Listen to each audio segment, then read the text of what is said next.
एक तरफ पूरा देश बाल दिवस मना रहा है, सरकार बच्चों के उज्जवल भविष्य के लिए कई तरह के कार्यक्रम आयोजित कर रही है, लेकिन जरा इन दो तस्वीरों को देख लीजिए, जिसमें एक तरफ बच्चे रो रहे हैं और दूसरी तरफ सरकार उनके आंसू पर हंस रही है। जी हाँ, ऐसी है छत्तीसगढ़ सरकार। ये बिलासपुर के उस अस्पताल में देखने को मिली जहां नसबंदी कांड की पीड़ित महिलाओं का इलाज चल रहा है और अपनी मां की गोद में खेलने की आस में बच्चे रो रहे हैं। हालांकि सरकार ने इन बच्चों की देखभाल के लिए हेल्थ वर्कर को तैनात तो कर दिया है, लेकिन ये वर्कर बच्चों की देखभाल कर सकती हैं, लेकिन मां का प्यार नहीं दे सकती। माँ कहाँ है?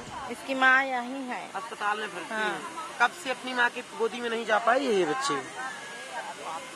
5-6 दिन हो गए। 5-6 दिन हो गया। हाँ। आप मिली हैं क्या इसकी माँ से? नहीं, अभी नहीं मिली है। क्या तबीयत कैसी होगी कुछ पता नहीं चल पा रहा है? क्या देर से आपकी गोदी में रो रहा है, बिलख रहा है? किसके लिए बिलख रहा है ये?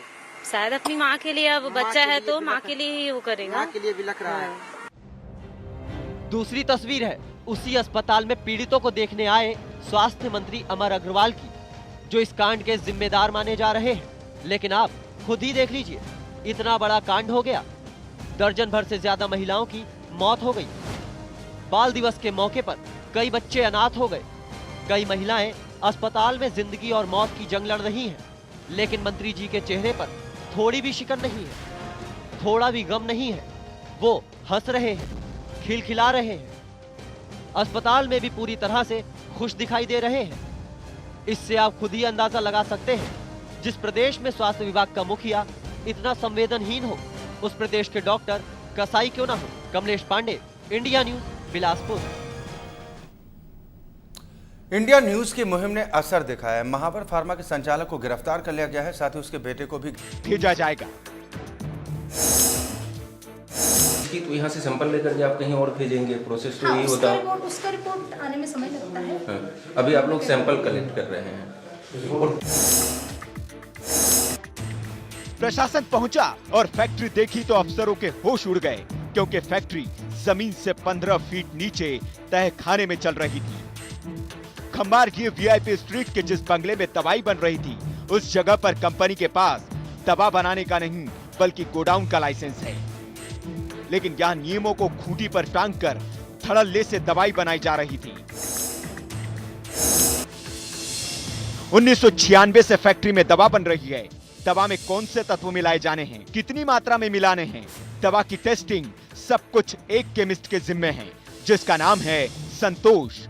पाउडर की टेबलेट को शक्ल देने वाला स्टाफ मलिक चंद्राकर और हेमंत तांडी भी ज्यादा पढ़े लिखे नहीं हैं। दवाओं की जांच के लिए टॉयलेट के बाजू में एक छोटे से कमरे में लैब बनी है, जहां मशीनों के नाम पर कुछ बीते जमाने के उपकरण रखे गए हैं।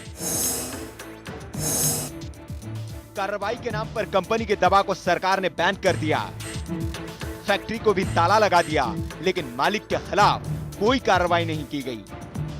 क्यों? सवाल बड़ा है और विपक्ष इसे और बड़ा बना रहा है।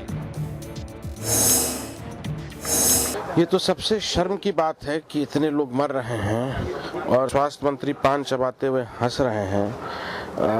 मैं समझता हूं कि इससे घटिया हरकत कोई नहीं हो सकती। स्वास्थ्य मंत्री मेडिकल माफिया के सरगना, महिलाओं का खून उनके हाथों पे लगा हुआ है। नैतिकता तो उनमें कुछ बची नहीं है और नैतिकता की कोई उम्मीद भी अब नहीं की जा सकती है। पर मुझे पूरा विश्वास है कि कानूनी कार्रवाई के अंतर्गत उनको निश्चित रूप से पद मुक्त होना पड़ेगा। किसी को नहीं बचाया जाएगा।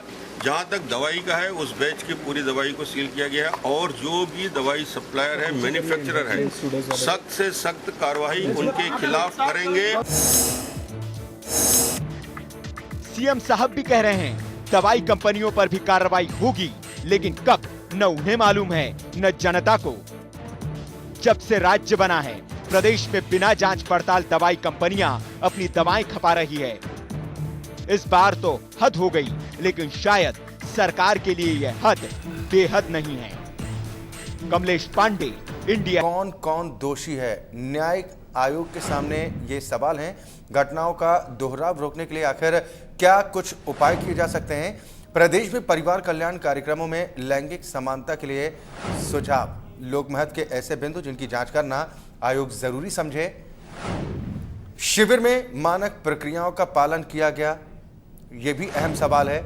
ये घटना किन परिस्थितियों में हुई, ये तमाम सवाल हैं जो न्यायिक आयोग के सामने हैं। और कि क्या सिर्फ इतने बड़े कांड के लिए अकेले सर्जन R.K. गुप्ता ही जिम्मेदार हैं? जिन लोगों के नाम डॉक्टर गुप्ता ले रहे हैं, क्या उनकी कोई जिम्मेदारी नहीं है? अगर हैं, तो उन्हें क्यों गिरफ्तार नहीं किया गया?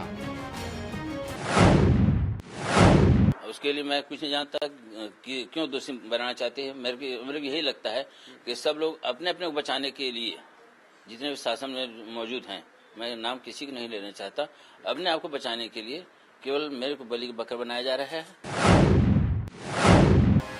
कहीं सरकार गुप्ता को बलि का बकरा तो नहीं बना रही है, जैसे कि वे कह रहे हैं? अगर नहीं, तो बाकियों को भी जेल की सलाखों के पीछे होना चाहिए। वो जिसने दवाएं खरीदी, वो जिसने दवा खरीदने की मंजूरी दी, और वो भी जिसने इतने बड़े पैमाने पर ऑपरेशन करने की इजाजत डॉक्टर गुप्ता को दी। इतनी बड़ी लापरवाही के लिए क्या सिर्फ निलंबन, बर्खास्तगी और तबादलों से काम चल जाएगा? सरकार के लिए आज के विलन बन चुके डॉक्टर गुप्ता कभी हीरो हुआ करते थे, और उनकी ओर से की गई ताबड़तोड़ 50,000 नसबंदियों के लिए उन्हें सरकार सम्मानित कर चुकी है। तो क्या इतने बड़े पैमाने पर सर्जरी करने वाला डॉक्टर ही अकेले जिम्मेदार है? प्रदेश के कई जिलों में नसबंदी शिविरों में महिलाओं की हालत बिगड़ी है, क्या उसके लिए भी डॉक्टर गुप्ता ही जिम्मेदार है? सवाल बड़े तीखे हैं और चुभने वाले भी, लेकिन जवाब तो सरकार को देना होगा। Kamlesh Pandey, India news, Raipur.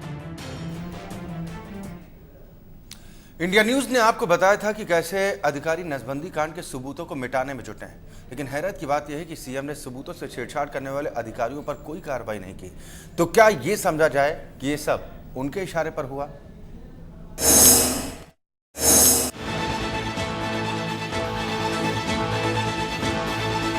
आपको जानकारी है किसने इस कागज को फाड़ा होगा जो सील किया गया था? सर से बात करें। नहीं, आपने देखा था कोई आया था रात में या सुबह में? कब कोई आया जब इस कागज को फाड़ा है? किसी को मालूम? कलेक्टर महोदय। कलेक्टर महोदय ने इस कागज को फाड़ा है।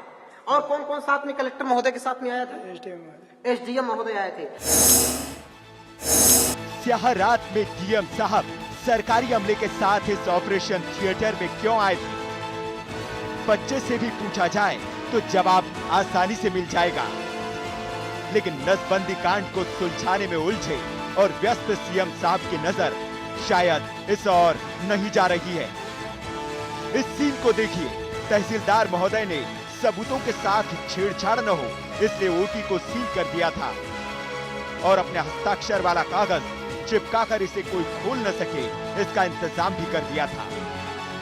लेकिन अंधेरी रात में डीएम साहब जहां आए थे, पूरे अमले के साथ बेहिचक उन्होंने इस थिएटर के सील को तोड़ दिया। अंदर क्या किया होगा ये भी बताने की जरूरत नहीं।